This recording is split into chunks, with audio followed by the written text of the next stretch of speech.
பெண்களை போற்றும் சமுதாயமே மேன்மை அடையும் என பாவேந்த பாரதிதாசன் அறக்கட்டளை விழாவில் கலைமாமணி கோ பாரதி வலியுறுத்தி பேசினார். ஒரு சிறப்பு பார்வை. பாவேந்த பாரதிதாசன் அறக்கட்டளை சார்பில் மாதந்தோறும் பாவேந்தர் கலை இலக்கிய திங்கள் விழா பாவேந்த பாரதிதாசன் அரசு அருங்காட்சியகத்தில் நடைபெற்று வருகிறது. மாதந்தோறும் நடைபெறும் இந்த கலை இலக்கிய திங்கள் விழாவில் மார்ச் மாதத்திற்கான விழாவானது இன்று மார்ச் 8, 2026 ஞாயிற்றுக்கிழமை காலை 11 மணி அளவில் பாவேந்த பாரதிதாசன் அரசு அருங்காட்சியகத்தில் நடைபெற்றது. பெண் உரிமையும் பாவேந்தர் பாரதிதாசனும் என்ற தலைப்பிலான 84வது மாத விழாவிற்கு அறக்கட்டளை தலைவர் பேராசிரியர் கோ பாரதி தலைமை தாங்கி பேசினார். அப்பொழுது அவர் தமிழ் இலக்கியங்களும் பாரதியார் பாரதிதாசன் போன்ற கவிஞர்களும் தலைவர்களின் தொண்டும் மகளிர் மேன்மைக்கு காரணம் பெண்களை மதித்து போற்றும் சமுதாயமே மேன்மை அடையும் என்று குறிப்பிட்டார். செயலர் தொண்டு சுடர் ஜே வள்ளி, இசை சுடர் வி கிருஷ்ணகுமார், கலைமாமணி சன் நமச்சிவாயம், கி லட்சுமி தேவி, பேராசிரியர் ரா விசாலாட்சி, பாவலர்கள் கௌசல்யா, பிரேம்ராஜ், கா பாரதி, தி பத்மநாபன், திருமங்கை சுதர்சனம், சே ஈஸ்வரி தேவி, வேல்விழி சிவக்கொழுந்து, கலைமாமணி மௌத்தார்கன் ராஜாராம் ஆகியோர் முன்னிலை வகித்தனர். சாரதா கங்காதரன் கலை அறிவியல் கல்லூரி தமிழ் துறை பேராசிரியர் முனைவர் நா ஹேமா மாலதி சிறப்பு விருந்தினராக கலந்து கொண்டு பேசினார். உலக மகளிர் நாளினை முன்னிட்டு எழுச்சியுற்ற பெண்கள் என்ற பாவேந்த பாரதிதாசன் கவிதை வரியை தலைப்பாக கொண்ட சிறப்பு கவியரங்கத்தில் தமிழ்நாடு புதுச்சேரியை சேர்ந்த 40 கவிஞர்கள் கலந்து கொண்டனர்.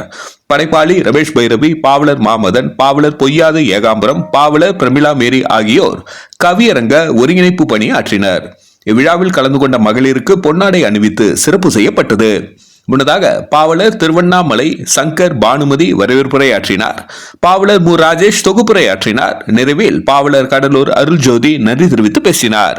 நன்றி. மக்கள் மொழி செய்திகளுக்காக சரவணன், புதுச்சேரி.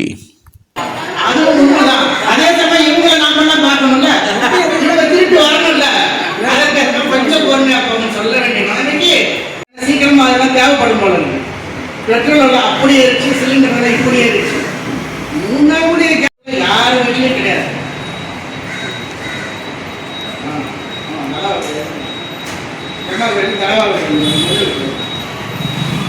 இந்த வீடு கொஞ்சம் வசதி படைத்தவங்க.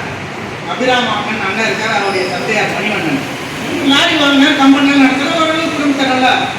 அவருக்கு 5 பெண்கள், 2 பையன், ஜெகதீஸ்வரி, ராஜேஸ்வரி. வைக்கிறதுக்குள்ள நான் அந்த பாடக்குழுவில் இருக்கேன். அப்பொழுதும் அடுத்த முறையும் சென்று பார்த்தேன். நான் நினைக்கின்றோம் பேராசிரியர்கள்லாம் நம்ம வேல்வெளிலாம் நல்லா அருமையாக நல்லா ட்ரெஸ்லாம் பண்ண அருமையாக வராங்க எல்லாருமே. அங்கே போனாதான் தெரியுது அந்த பிள்ளைங்க படுத்துகிற பாடு. இவங்க என்ன கற்று இல்லை என்ன சிரிச்சு பேசு, என்ன பக்கத்தில் போய் அன்பானு நம்மளா படிங்க. பக்கத்தில் இருக்கிறதா அவங்க அண்ணன், எதிரில் இருக்கிறதா அவங்க மாமன், அந்தாண்ட இருக்கிறதா அவங்க அப்பா. இப்படி எல்லாம் ஒரு குடும்பமாக தனியாக நடத்துகிற மாதிரி அவங்களுக்குள்ள எதோ பேச்சு. அந்த படம் பார்த்துட்டியா, அந்த படம் நான் கூட பேசணும் சொல்லி பார்த்தேன். தாய்க்கழிவுன்னு ஒரு படம் வந்தது தம்பின்னா ஒருத்தரும் பேச்சுக்கிறது. இவர் இந்த மாதிரி தான் பழைய படத்துக்கு நினைச்சிட்டாங்க. அது புது படம் கூட தெரியாத அவன் மாட்டு பேசிருக்கான். இந்த பள்ளிக்கூடத்தை கல்லூரியை நான் குறிப்பிட்டு இது என்று சொல்லவில்லை. பல கல்வி நிலையங்கள் இப்படி ஆகின்றன. ராஜேஷ் எப்படி சமாளிச்சாங்க ஆனால் எப்பொழுதும் எழுத்துட்டு தான் இருப்பாங்க. கலர் நிலம் என்று பாவேந்தர் பாடியதனால் தான் இன்றைக்கு அம்மையார் கூட பாருங்க பிஎஸ்என் நிறுவனத்தில் பெரிய பொறுப்பில் இருந்துட்டு ஓய்வு பெற்று இலக்கிய நிகழ்ச்சிக்கு வராங்க. படிப்பு தான் அதுக்கு அடிப்படை காரணம். ஆடவர்களாம் ஆட்சியை கைப்பற்றிருக்கக்கூடிய நிலையிலே பெண்கள் ஏன் ஆட்சியை கைப்பற்றக்கூடாது என்று முதலில் முழங்கியவர் பாவேந்தர் பாரதிதாசன்.